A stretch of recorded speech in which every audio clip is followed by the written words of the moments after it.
Good morning, good afternoon. I know that we've got people on from everywhere, US, East Coast, Central, West Coast if you're early. I know there's Scotland is online, Spain. So feel free to say hi in the chat. And if you have any questions, please shout. I'm very excited that you've made a bit of time today for our expert session, how pace of play makes or breaks the player experience based on data. My name is Bodo Sieber. I'm the CEO of Tagmarshal, and I would love to just take it right away. So for those of you who don't know us, I know that there's many here that do, and thank you for your continuous interest in wanting to learn more. Just allow me a quick introduction. So firstly, my accent is a bit tough to place. It is essentially German, that's where I'm from. So data and efficiency in my genes. Should have been our 7th PGA show this week. Obviously it turned out a bit differently to planned. But still amazing conversations and lots of really good content that we got to learn from and also share. We now work with over 300 golf courses. We've tracked way over 15 million rounds of golf now, and there's lots of data that comes with what we do. We are very blessed that we're working with a number of really good private clubs. You can see a list at the top here. There's your Eastlake, Valhalla, Hazeltine, for instance. And then in the middle here, some nice resorts that you have on your bucket list, no doubt. Pebble Beach, Whistling Straits, hosting the Ryder Cup this season. I was fortunate enough to chat to Mike O'Reilly earlier this week, and yeah, he's suitably excited. And also we know that postponed is better than cancelled, so we're looking forward to that one.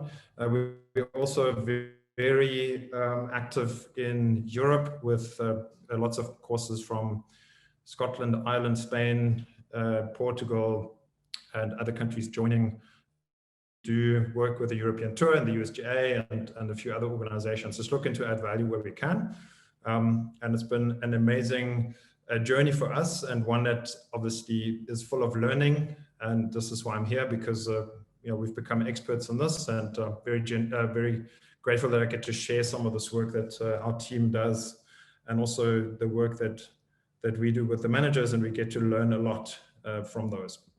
So what I would like to do to start is just hand over to Hunky Yoon from the USGA. Hunky is obviously not here, he's busy. But what he presented at the Golf Innovation Symposium was an outline for the challenge for the industry. So basically, there's a lot of positive in golf, is that the game has done a good job in attracting new golfers. So the past 7 years, not as of 2021, but a few years prior, has seen a gain of 14.6 million players, which is great. So that's younger players. Young in this word we know is under 40. And the other side of the coin is there's a high amount of lost players, right? So there's a net decrease in the player base, which obviously puts strain on the business and on the industry and on the sport, because that's a slow bleed that puts less demand out on the courses. And where there were, you know, with the Tiger Mania a few years back, demand and latent demand was really high. That has obviously dropped a little bit, and there's many reasons for that. One of that is that, you know, people are used to instant gratification. Golf is considered as it's taking long, it's tough to learn, it takes a long time to play, and it's expensive. All of those reasons are keeping people away.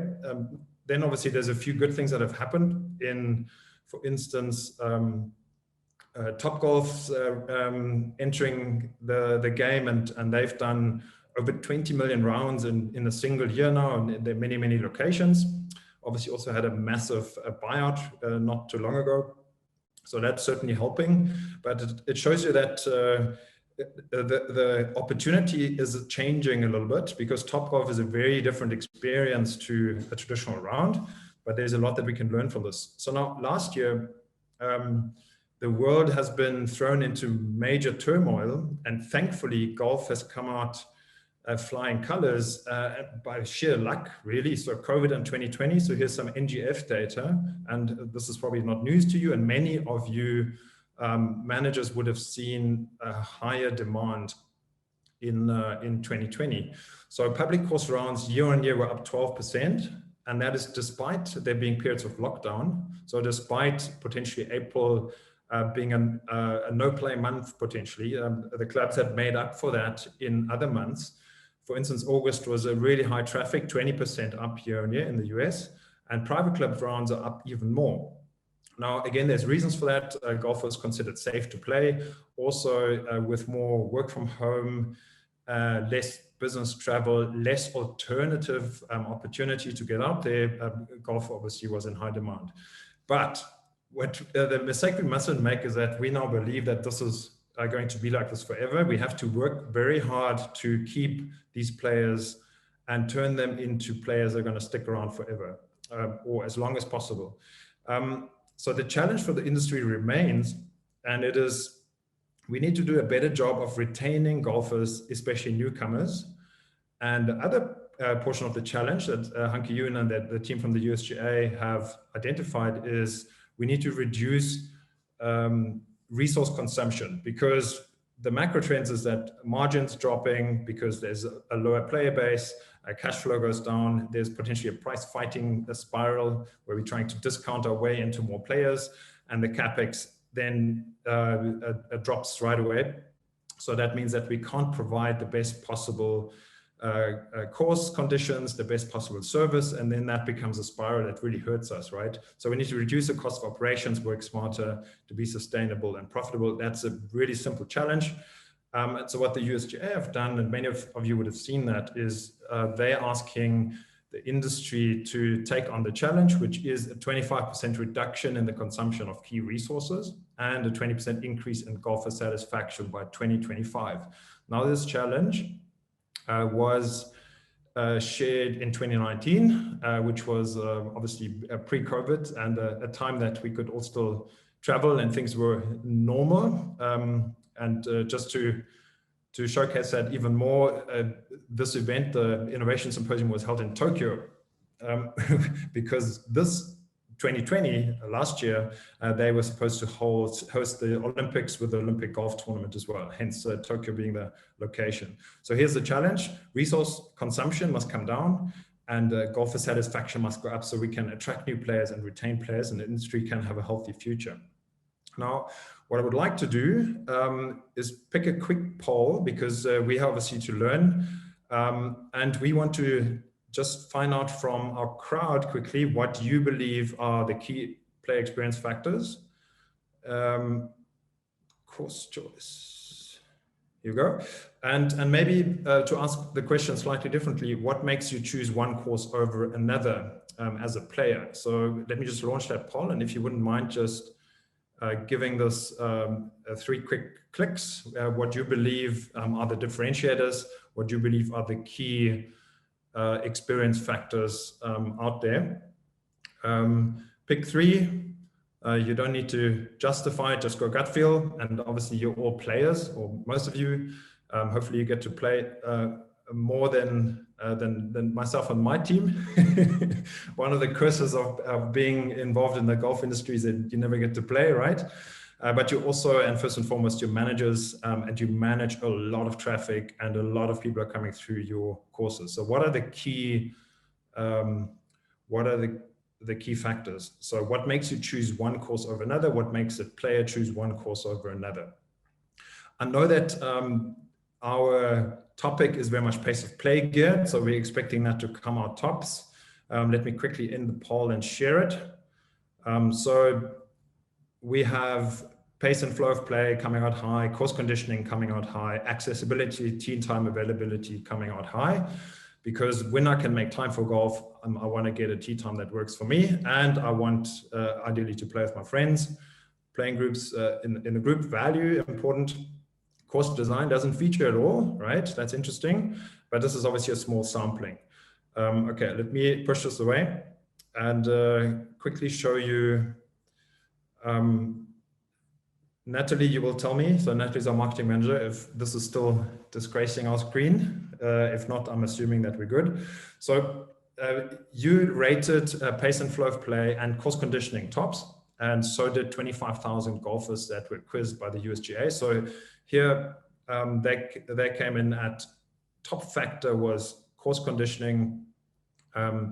You all know that, and you all put a lot of effort and budget and resources into making this happen because it's a key attractor, right?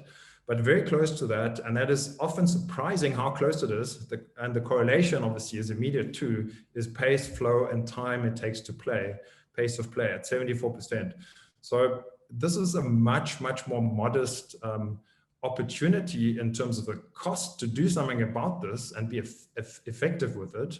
But it's almost equally as important to players. So it's really a potential game changer, because with a little bit of effort, a little bit of process, a little bit of investment, you can make a huge dent into this thing that is very important to players. Now, in between that lies who's in my playing group and accessibility. They're all highly ranking, but you can see only 6%, 8% difference is not a lot. So to show you how course conditioning has changed over time, this is something that Dr. Rand Jerris from the USGA shared. This is Pebble Beach in 1977, and it was then already considered an exciting venue to play at. And you can see that depending on the time of year, well, a lot of the rough and areas like that, they just let them go brown, and they weren't particularly concerned about the aesthetics of it, right? And this is 2014, presumably a similar time of year, and it's pristine. So you can already see the amount of effort that has gone into this. And obviously the challenge now is that, well, the golfers are watching those big majors week in, week out, the pearly white bunkers at Augusta and what have you. And now they have these expectations of the local club down the road to deliver something similar. And this is obviously hugely expensive for the courses to heed. And we know that it's important to players, but is it really sustainable? So there are a few tips that the USGA and other experts are communicating in how we can keep this space sustainable. So they're saying playability over appearance, right? Because it's about the experience, not just about how it looks.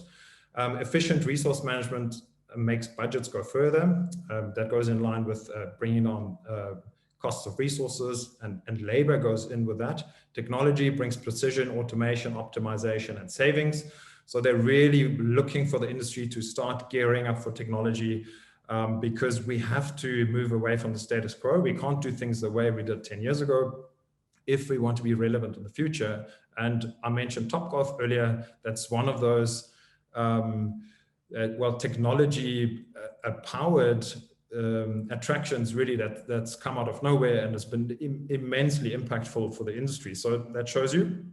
And then what's really is a key, and that's just smart business, is being consumer-led and investing in high impact dollars that really matter. That's smart business strategy. So the question here is that, well, can we throw another $30,000 or $50,000 at making our conditioning better? What's the impact of this? Well, 0.1% in terms of what it does to the player experience. Can we throw some money, 5,000, 10,000, whatever it is, at another high impact area? What's the impact on the player experience?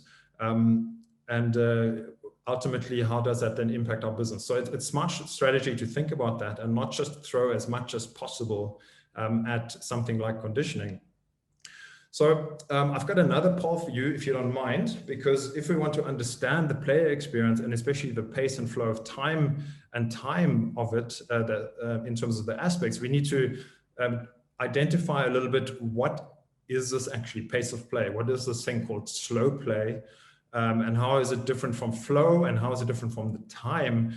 I'm going to show you some research just now, but what I'd like to do again is read the room a little bit.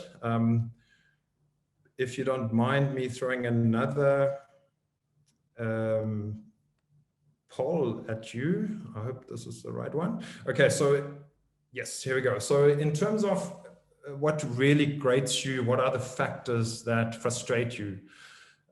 If you want to pick three that are in this pace and flow and time segment, what are the things that you personally as a player, and also what you're hearing from players constantly as they come back potentially from having played somewhere, or they're out on your course and things didn't go as they wanted? What are the things that you hear about? What are the things that you know anecdotally frustrate players? There's quite a few options here.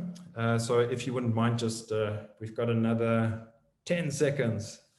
Just give us what you think are the key ones. So if you were to choose three, and maybe again, this is something that if a course doesn't do it well, I would say, well, I don't want to go back there. Or I've heard bad things about this course because of X, Y, Z. Okay, so there's still a few votes coming in. Let me just hit end poll and share the results again. So never done this before. Wait at many of the T's. So that is your key frustrator, being stuck behind a slow group, another key frustrator. And then the next one, which comes in at number 3, is the marshal, the play assistant. It's nowhere to be seen and the pace is bad. So if those two things happen, I have to wait at the T's, I'm stuck behind a slow group, and then I'm not feeling like anyone's doing anything about it. That's, according to our guests here, that's the top 3 frustrations in that sort of pace and time sphere. Delayed start of my round, it seems we can sort of stomach. Overall slow pace of the field, maybe we've just capitulated and said, well, that's just how it is today, but certainly it's something that we love. The round goes way over the expected time. And one of the other options was the marshal comes over and says you're slow when you're not. So these are our results. Let me just grab a screen grab quickly. Right, so I want to show you some research now, and to see where does this all feature in terms of what players are saying. Measuring the player experience, what really matters. So at this innovation symposium, there was a really broad-ranged research study published by Professor Christina Skunova and Eric Bray. It is a typo, excuse me, Eric, from the University of Wisconsin-Stout. Now, where these two researchers are experts in the customer journey and customer experience field. So they would traditionally be working with hotel groups and airlines and so on, right? And then really go and do research and get their students and their PhD students to dig into opportunities here. And the USGA mandated them to define the golfer experience, because if you think back, one of the challenges is to improve player satisfaction. So if we want to improve player satisfaction, we need to know what is it that players really want and what is it that they don't want. Like, what is it that they love? What is it that they hate? Now, Christina Skunova is an old friend of ours because she's also the head of operations at Erin Hills, who we've worked with for many years, famously the 2017 US Open hosts. And she's bringing a lot of impactful design and player journey design into the Erin Hills experience, which is one of the reasons why Erin Hills is doing so well as a destination. Now, they have come up after more than a year of research and lots of data tracking and many thousands of quizzes and surveys. They defined 1,000 touch points in the golfer experience. Now, what does that mean, right? 1,000 touch points. It sounds a bit insane.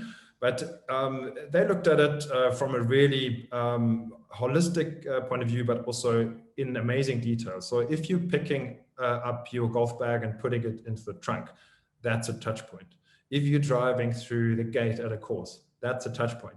If you're phoning or using a website to book your round, that's a touch point. So you can already see engage is the first stage of these touch points. That's when I decide to book my round. Now it's Saturday morning. I'm excited to meet my friends out on the course. I arrive, then I'm playing golf out on the course. Hopefully time for a lunch after. Exit. in fact includes the post round. And then extend means the course is now likely going to check back in with me. We hope you enjoyed your round. We hope that you'll come back next week. Or did you know, like at a private club, that we've got X and Y event on. We hope to see you there. And then we go again. I'm deciding to play my next round, and so it goes.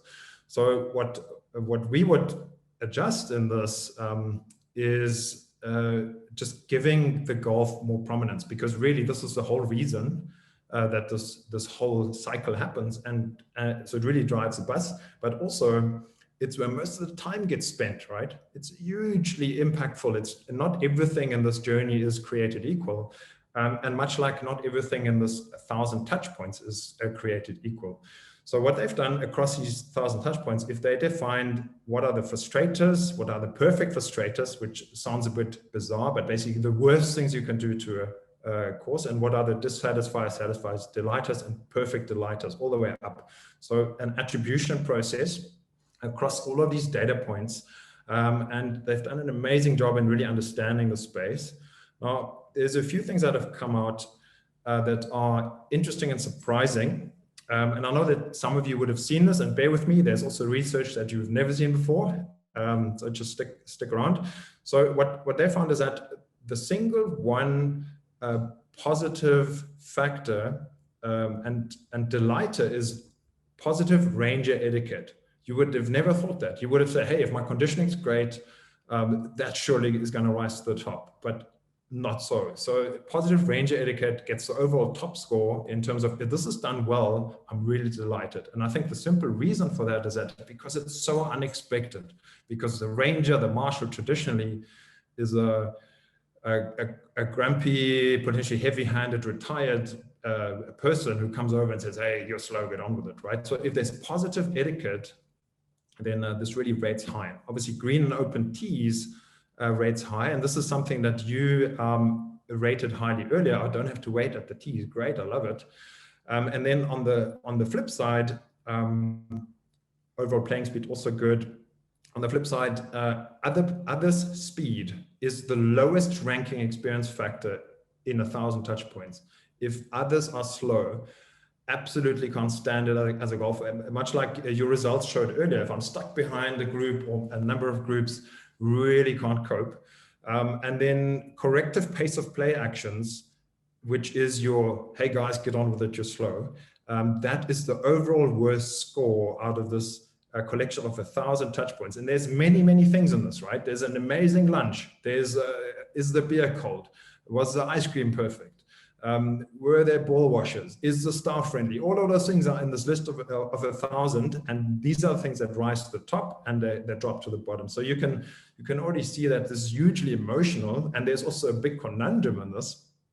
And the conundrum is, well, I don't like it when other people are slow. I want the greens and tees to be open, but don't come over to me and correct me, right? So we have to, as an industry, find a way to do this really well, because the golfers are asking us to do it. Right. So the next thing I want to quickly talk to is the flow. And maybe just pointing out that there's a difference between pace and flow and time it takes to play. The flow generally is considered the rhythm of your round, right? How many times do you really get held up and you have to wait? Because if you're playing a round that maybe goes 10 minutes over what you expected the time to be, but there weren't any holdups and there's a good movement, then you're just fine with that. And sometimes you play a round that comes through on time in terms of goal time, but you've had many holdups. And actually that's a round that is rather frustrating. And the pace is, well, what do the people do that are part of this puzzle, right? And that's where obviously where slow play comes in, or players just not being mindful. And then the time it takes to play is, well, what are the reasons why people are saying I can or I can't play a round of golf? Normally, it's not, well, it's too expensive, or I can't find my clubs. Or normally, it's I don't have time, right? It's a huge factor. So if we can bring control into the space, and I know that the time is looked after, and there's consistency. If I go to a course, that I know that they're not going to make me play an hour over, because the next time, if it's a question of can I go play or not, and I know that it's going to take too long, I might have to say no.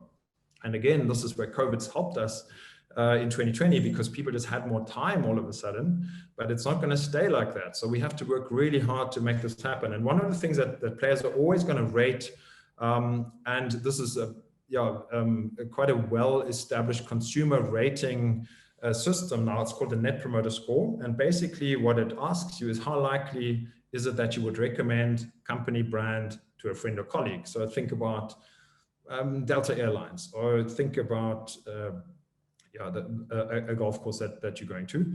So you would now rate this from 0 to 10. And the general understanding is that anything 7 and above is positive. So this is when you take the times that this was really good, I loved it, right? And 0 to 3 is negative. So this is when somebody would say, this was really horrible, I wouldn't recommend it, don't go there, they're wasting your time, horrible service, whatever the case is. And in the middle, between 4 and 6, that's when people are much less likely to even go and bother, because it's okay, you're not average. I'm neither here nor there. So what the science, and obviously millions and millions of things get tracked like this, what it shows that promoters, that is your 7 to 10 rating crowd, are 4 times 2 more likely to come again, buy again. They're 5.6 times more likely to forgive a company after a mistake. So if for some reason today hasn't worked out on the course, or something happened, they're more likely to forgive you if their general sense is that this is promotable. And also they're more likely to try a new offering, 7 times more likely. So this is your existing company customers happy with you, and you can now do more with them. They already trust you, and they will do more with you. So if you've got a new offering, whatever that is, lunch, dinner deal, the new a short course you've opened up, whatever it is, they're more likely to try it. And obviously that's that anecdotally. But what it really boils down to is that the high Net Promoter Score is worth higher revenues. And that is why we want to track ourselves to see, are we doing the right things, and are we do we keep improving? We don't just want to hold on to the status quo, we want to keep getting better.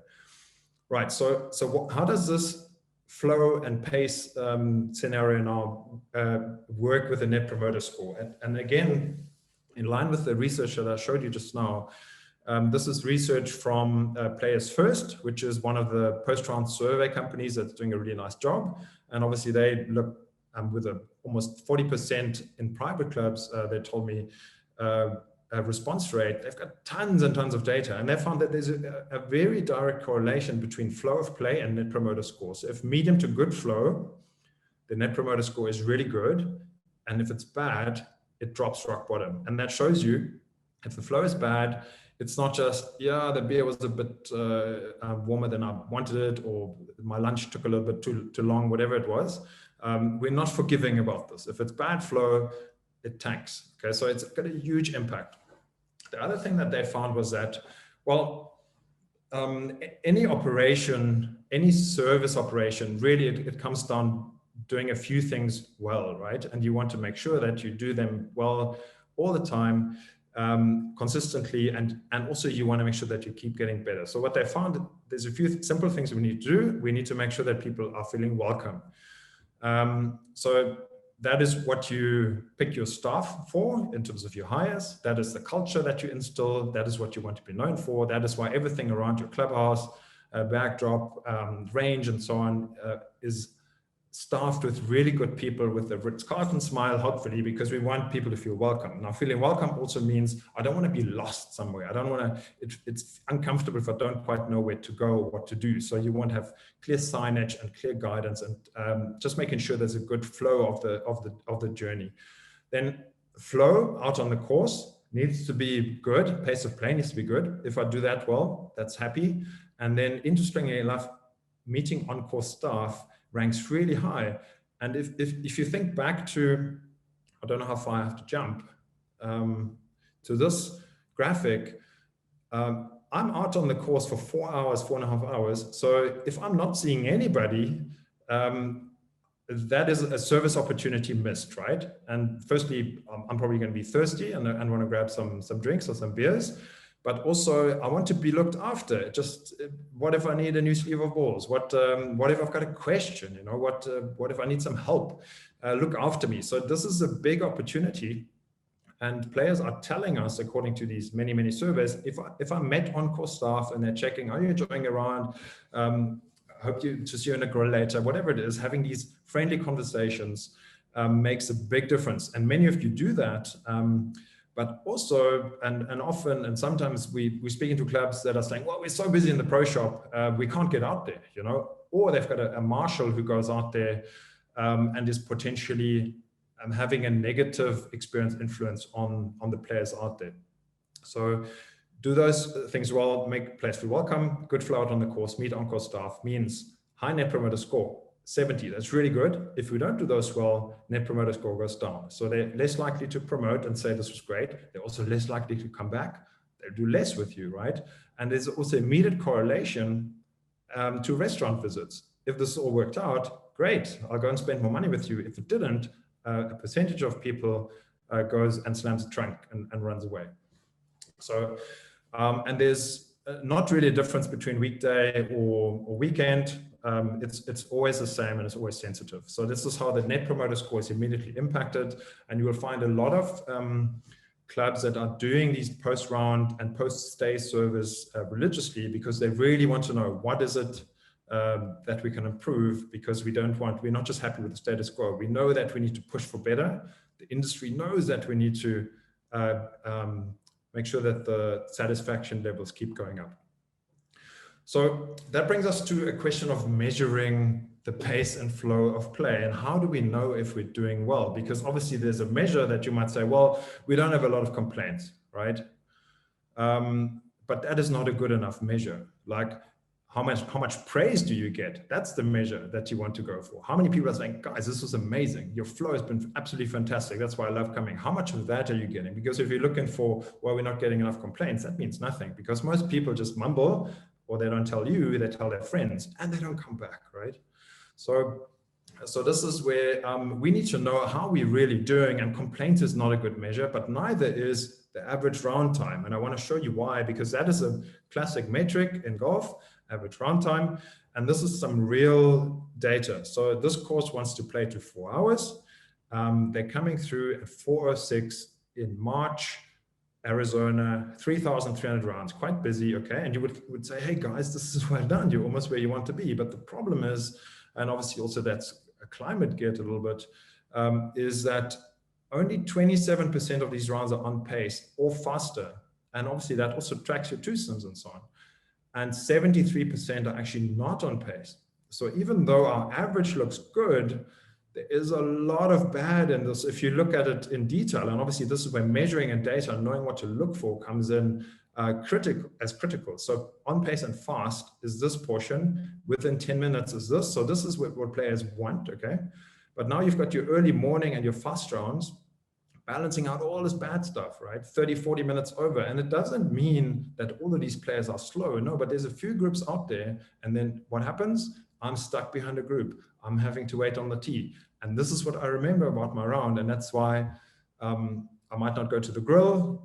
I feel like my time isn't being valued and it's not what I came to do, right? So we need to make sure that we bring this up. The green and the orange need to grow. Those 40, 30 minute overs need to go away. That's the challenge. And we need to really also not make it too easy on ourselves and look at averages, because another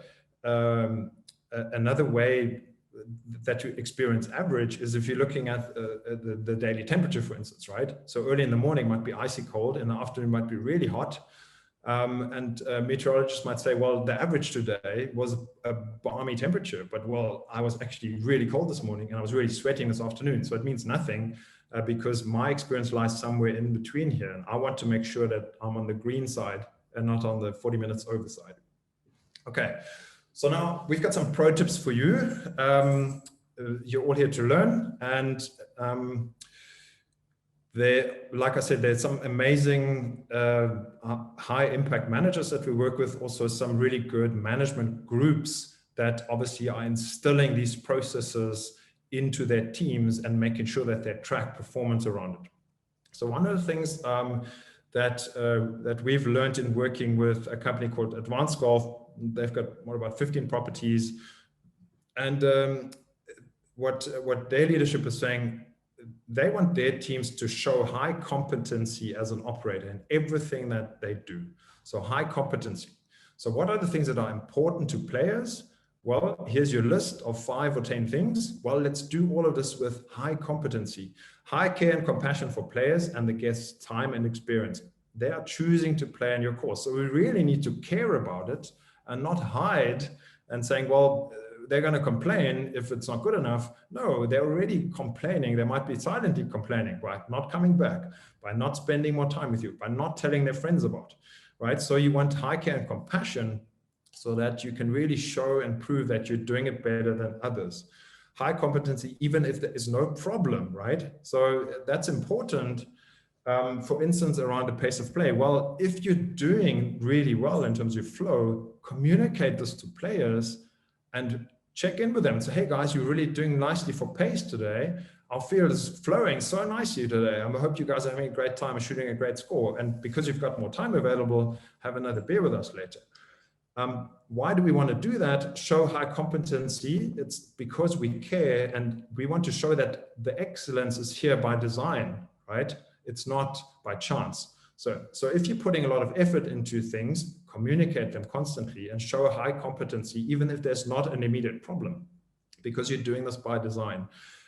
Demonstrate how your course is different and better than others. So that's one of those things. So if you can show, if you can communicate it, and that's the beauty of data, then that is a competitive advantage.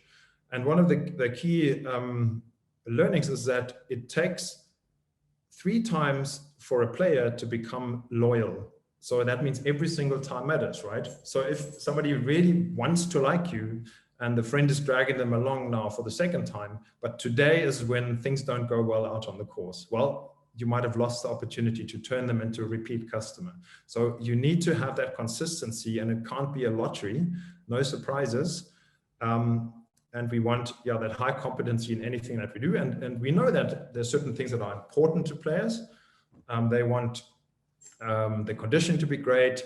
They want to have accessible tee times, right? They want the pace of play to be great, and they want to ideally play with nice people. And if you do those things, you're always going to fly high. They want to feel welcome. They want the flow to be good. They want to meet on-course staff. So these are the things that we need to do well and with high competency. With regards to what does it now mean for the on-course, right? The on-course, managing the flow, managing the pace, managing that on-course space that is so important in the cycle of experience. So here are 5 tips that we'd like to share with you. So you need to communicate expectations and demonstrate competency.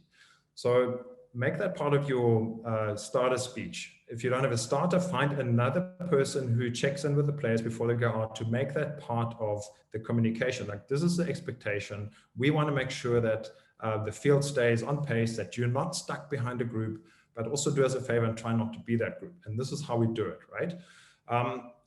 Another thing that's very important and sometimes undervalued is starter accuracy. So you want your starter to be as accurate as possible. It's like a train timetable. And if you've got 8, 9, 10, 12-minute intervals, you need to adhere to those as well as you possibly can, and also guide people's experiences so that they're mindful of it. And you're starting your field and you're keeping things accurate, keeping that gap time as accurate as possible. Then manage early and accurately with facts, not opinion. Don't let things drag on. If something goes wrong out on the course, you want to get on top of things early. A lot of the course that we work with saying we want to have a touch point with players in the first 4 holes, hole number 4. That is when we want to get out there, and we're going to have a touch point with these guys, whether they're slow or not, and we make it positive with a smile. So that we can catch things early. Manage early and accurately with facts, not opinion. Our facts important, and this is where the poor marshal who trolls the course backwards often, unfortunately, is falling short. And this brings us to the next point. Never say you're slow. You need to go out there and assist. You're not the police, okay? Because these people are your guests. They choose to come and spend their money and time with you. It's a privilege for you to have them. Never say you're slow. Why? Slow and golf is like stupid and humanity, right? You might as well say to somebody, you're stupid, stop being stupid.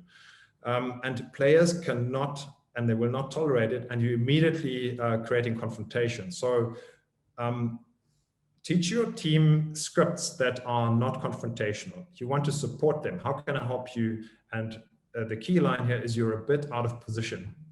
So you've said the same thing, right? You're not where you're supposed to be, but you're not saying you're slow. You're not saying you're a slow player. You say you're a bit out of position.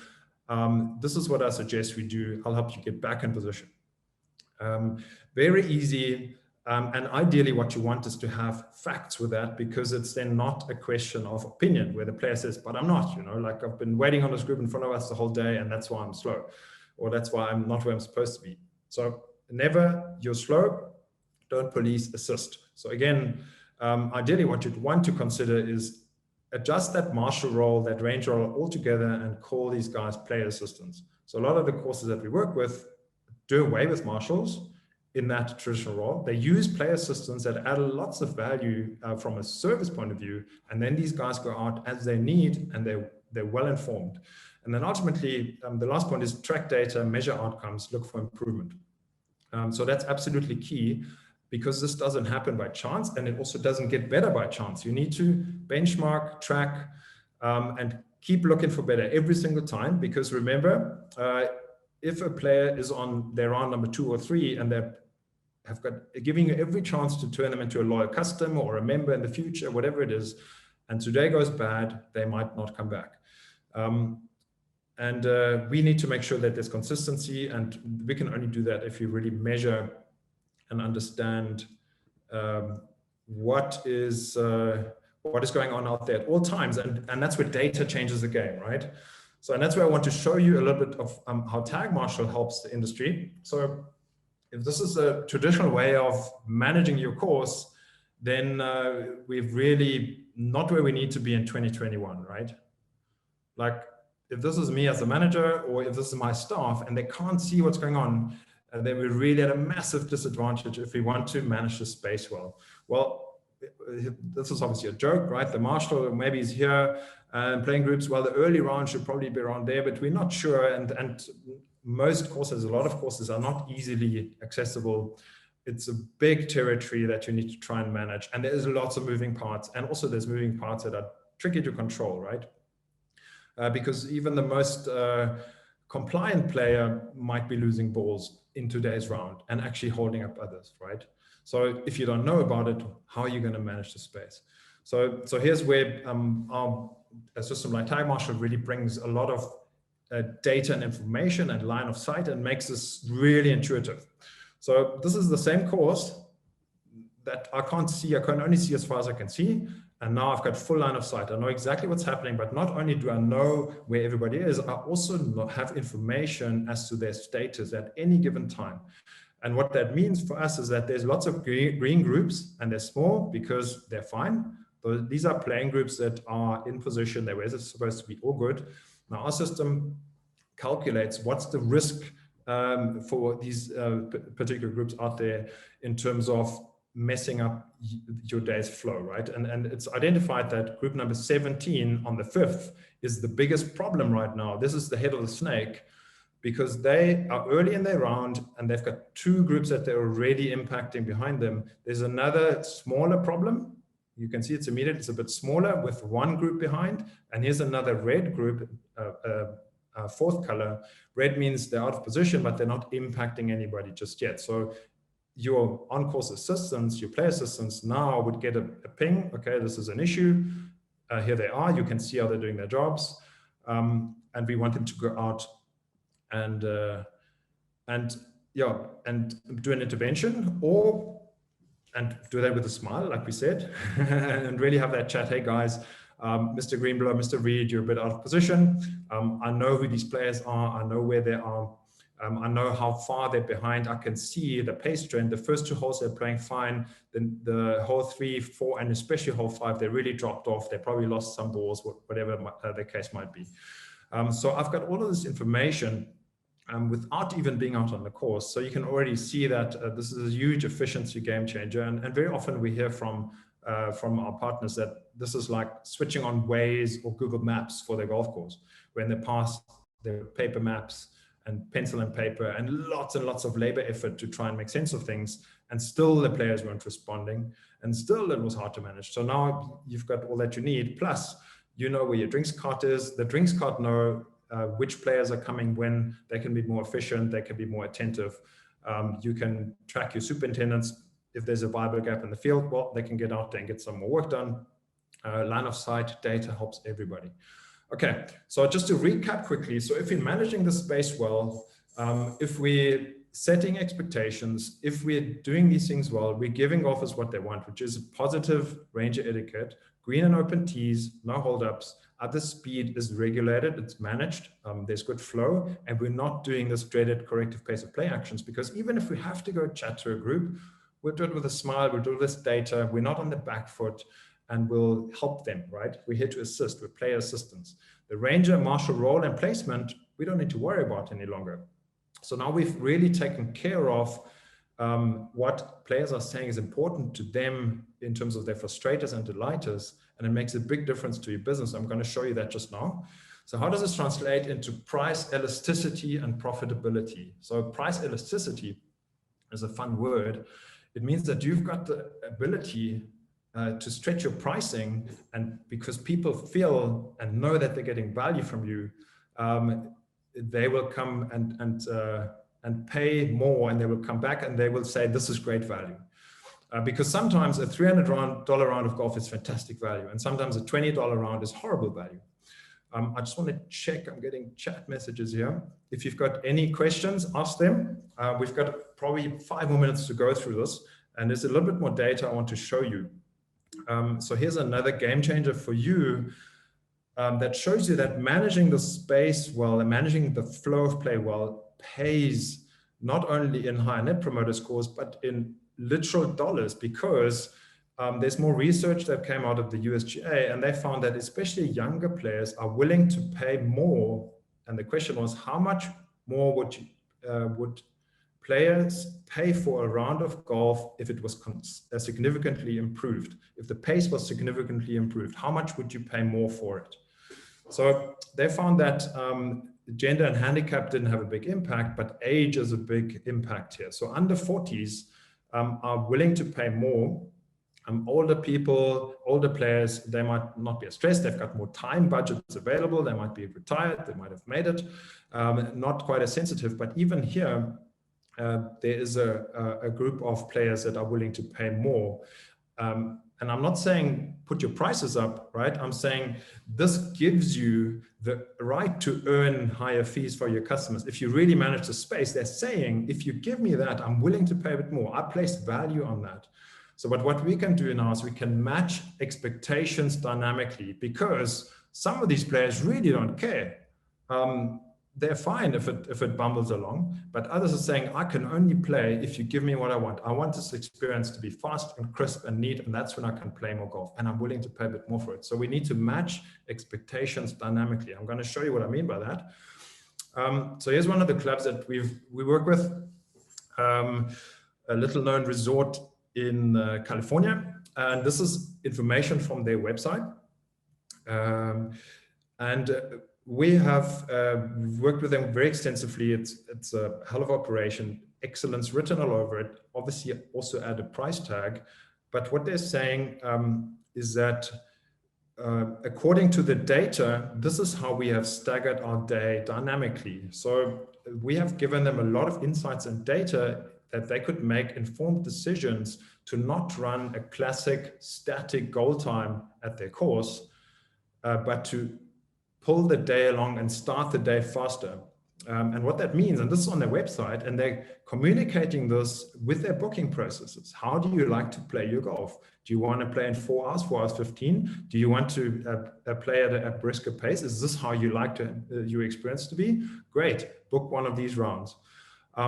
And then you can see that there's a big difference in how this, for the afternoon rounds, is almost 55 minutes, 30, 45 minutes difference in how they manage their pace, but also manage the expectations of the players, right? So traditionally, you would know that your mornings is faster, and often people compete for that first round out because then nobody's ahead of them. But you can really design the space if you manage it well and do much more with that. Also, a lot of clubs have got a bit of a bell curve in that the afternoon actually speeds up again.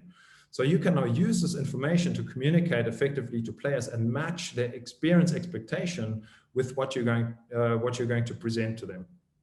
And Playability has been immensely successful with this, as have many, many other clubs. Even the $45 club down the road, I'm going to show you one now.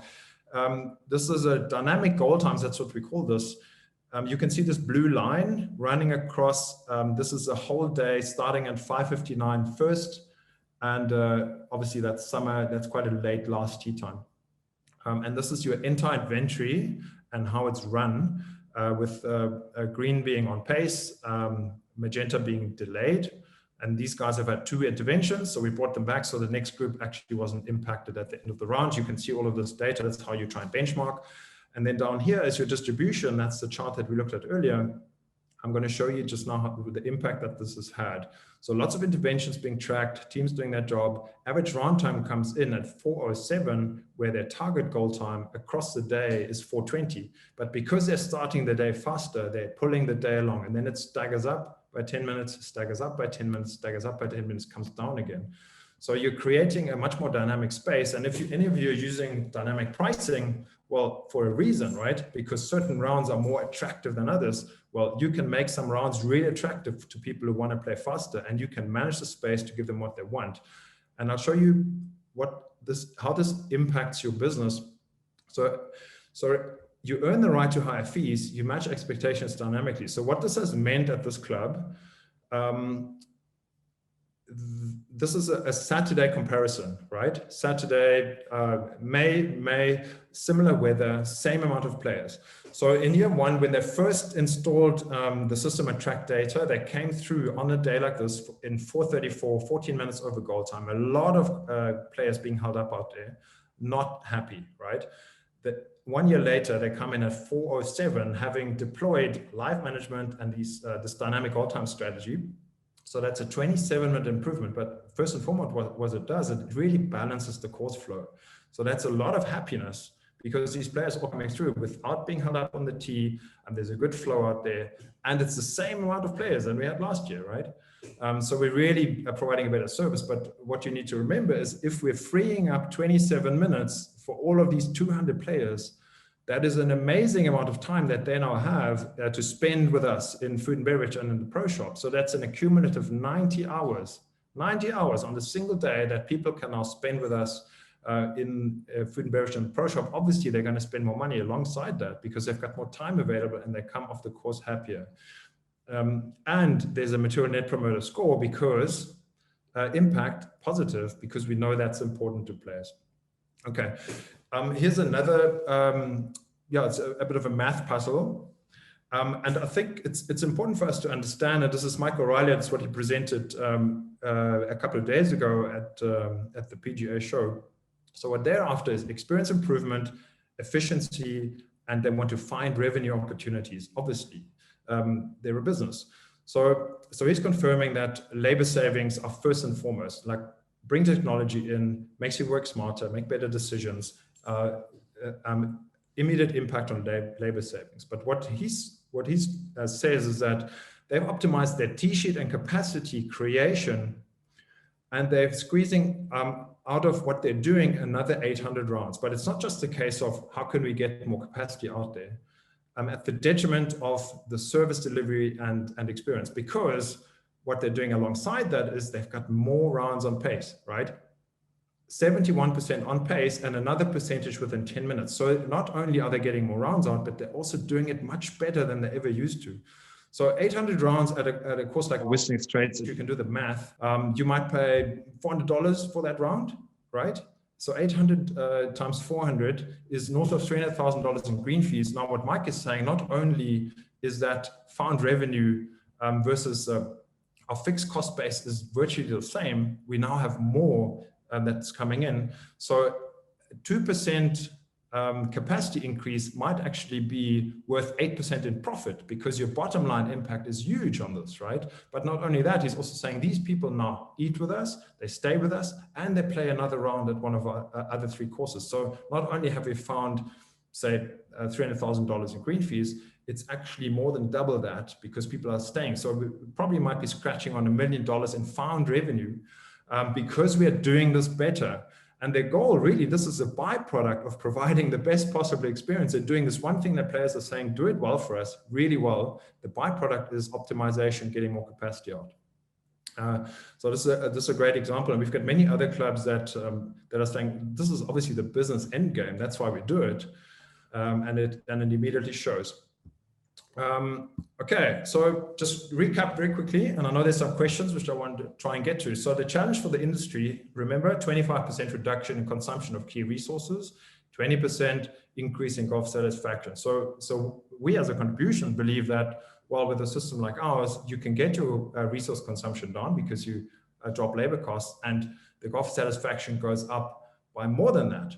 And what's probably important to know is that this is not a fix it overnight. Like it's a process, right? You have to look at, understand, work with the data. But if every month you are improving by a couple of percentage points over time, it's a hugely impactful increase. Whereas if you hold on to the status quo, you never get better. If you get even worse, maybe the decline really hurts you, right?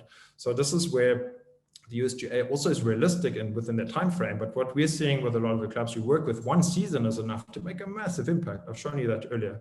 And the key is also what gets measured gets managed. If you can't measure it, you can't improve it.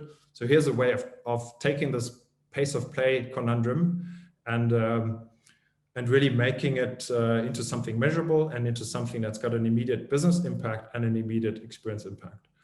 I've got a few questions that I want to try and get to, just 1 or 2 more minutes. Where are we? Ask me questions. We know courses, round times have improved with COVID-19 rules. Have some clubs changed their goal times because of this? And when the rules go back to normal, can they change back to their historical goal times so they are relevant to the rules in play? Yeah, of course. I mean, it's a dynamic space. You want to manage it dynamically. That means you've got a big tournament coming in, manage expectations, manage your goal times dynamically. If you've got single riders only, that might improve your flow, but also puts big impact and potential risk on your conditioning, right? Because you've got twice the traffic now.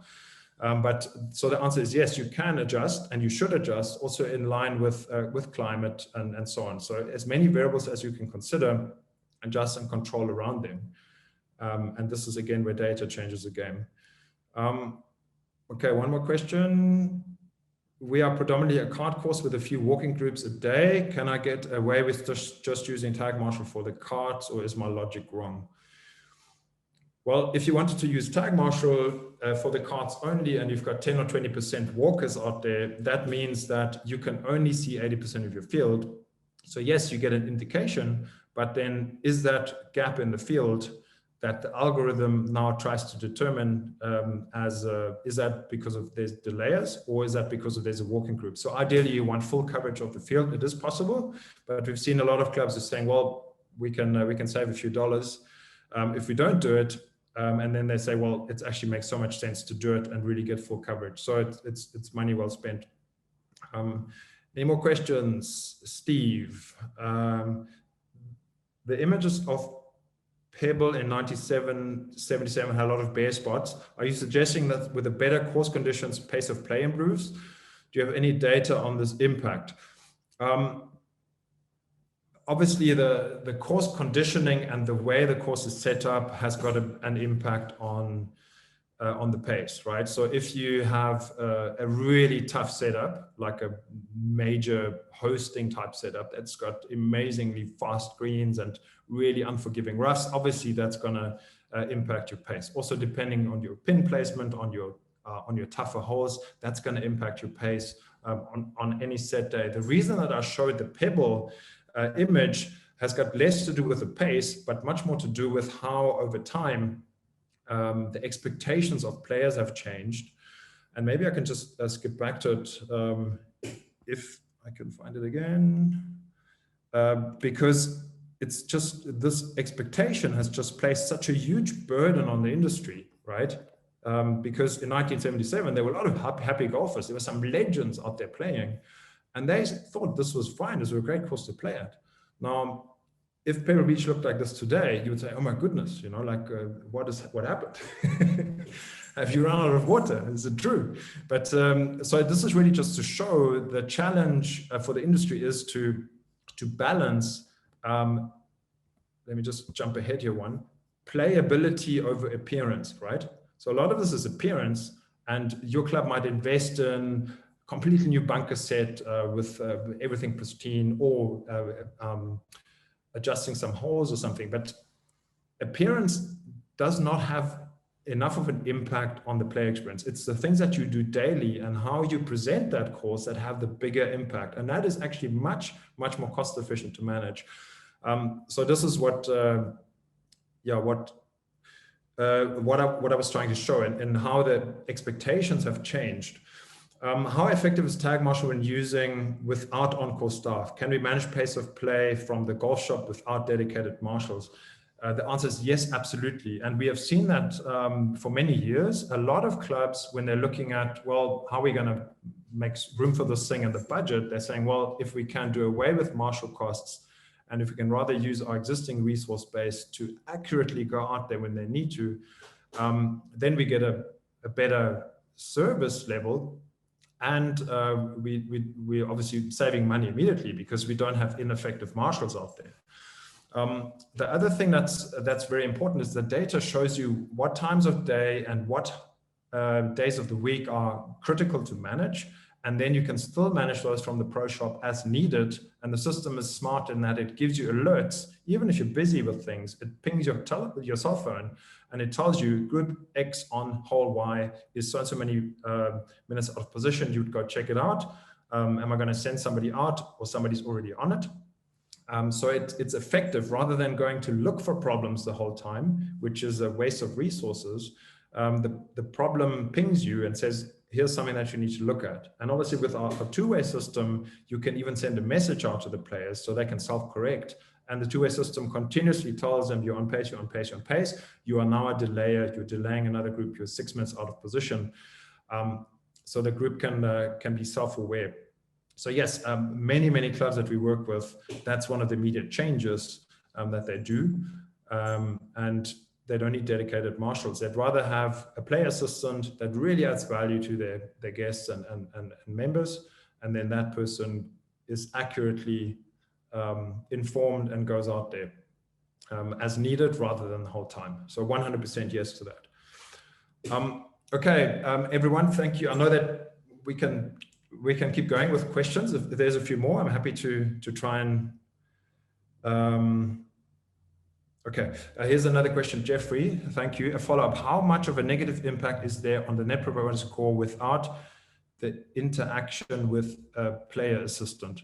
It's not as much, okay? So if the flow is great and if the player's feeling welcome, they'll be very happy with the experience, but you can add that extra touch, right? If there's a player experience out there looking after them, you've got amazing drinks cart staff, for instance, that is on-course experience. It doesn't necessarily need to be the player assistant checking in on them. So the player, if the flow is great and if they feel there's high competency and the club really cares and manages the space well for me, they don't need to have a check-in like that. But the general on-course staff, that includes your drinks carts. That includes just friendly staff out there. That really is not, oh, the players, I hope they get out of my way soon, I need to do my job. No, like, you're here because of them. You're here to serve them, right? So it's more of an attitude around this. And yes, the player assistant here can really become a supercharger in terms of making those people really happy and appreciate the round that they're playing with you. Okay, Steve Compold, you've got another question. What about the impact of the greenkeepers mowing and on the course during a round? Well, this is obviously a big conundrum because you want to get efficiency out of your maintenance team, but you also want to make sure that you're respecting the players. and getting out of their way, right? So some clubs even go as far as delaying their first round just so they can get everything done. But this is expensive, both from a capacity loss, but also from a having to pay maintenance staff for those night hours, potentially. So the opportunity here is on the days and in the times of day where you're not absolutely jammed, if your greenkeepers know that there's a gap in the field, your team can really get out there and do things, and they might be able to do things for longer, and they might be able to do things that are maybe not as much of a noise impact or so on. If they know when the players are about to come around the bend and then get out of the way again. So yeah, I was just on a session yesterday where Valhalla, they said their and Keystone, they said their greenkeepers absolutely love it, and there's another set of data that comes with tracking, especially cart movement, and that is a heat map that shows you where the high impact, the high wear and tear areas on the course, and a lot of times this now helps the greenkeeping staff adjust cart paths, for instance. It helps them adjust protective measures they need to do. And especially in a year like 2020, where you've got a lot of single riding traffic, which was really heavy on the courses, and you still need to adhere to the conditioning standards you want to present. So you need to really look after space. So the heat maps really show you where those areas that maybe we can't see that are getting impacted. And it also helps architects if you've got any adjustments that you want to make or renovations. So the more data you have, the more opportunity. And in the greenkeeping space, those are just two examples where that really helps out. Any other questions? And really, thank you so much, everyone, for sticking around. We have had 100% follow through, even though we're over time now, but I really appreciate that.